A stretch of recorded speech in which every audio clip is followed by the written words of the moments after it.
I thought my neighbor was knocking on the wall, until I found out the truth about apartment 3B, part 2. After that night with the police, I couldn't shake the feeling that something, or someone, was watching me. The tapping on the wall was relentless, and each time it started at 2 a.m., I felt an inexplicable pull toward 3B. My fear was real, but so was a strange curiosity that had begun to gnaw at me. I decided to confront the landlord about what was really going on.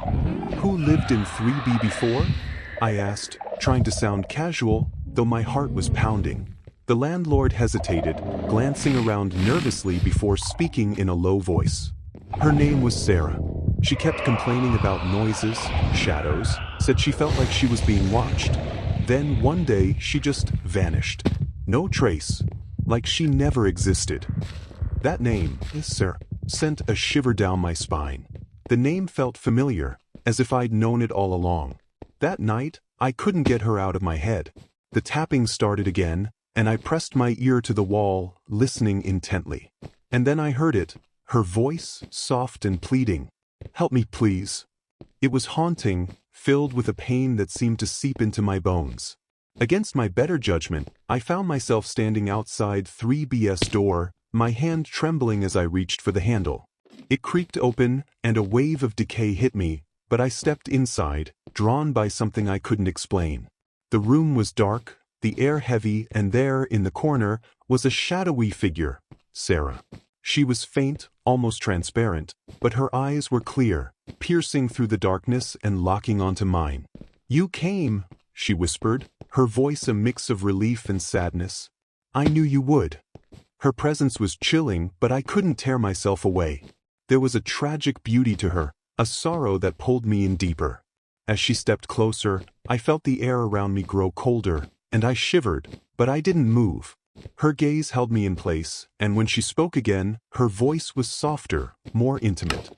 "He left me, the one who promised he'd stay. Just like you, but you won't leave me, will you?" There was a desperation in her eyes, and I found myself nodding, almost against my will.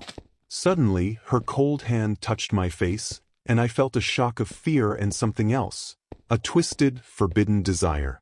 The room began to spin, and the shadows around us seemed to close in, suffocating. The tapping grew louder, more frantic, as if trying to drown out her voice. "Stay with me," she whispered, her breath cold against my skin. "Don't leave me alone in the dark." I knew I should run, should pull away, but I was rooted to the spot, caught in her chilling yet intoxicating presence.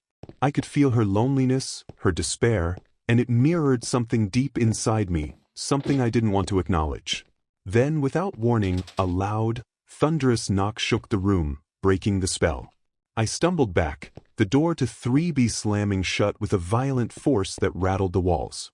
My heart raced as I scrambled to my feet and ran back to my apartment, slamming the door behind me. My phone buzzed in my pocket, a message from an unknown number. "You've let her in. It's too late now." A cold dread washed over me. I realized that whatever Sarah was, wherever she had gone, she was now a part of my life. And as much as I wanted to escape, a part of me wasn't sure if I truly wanted to.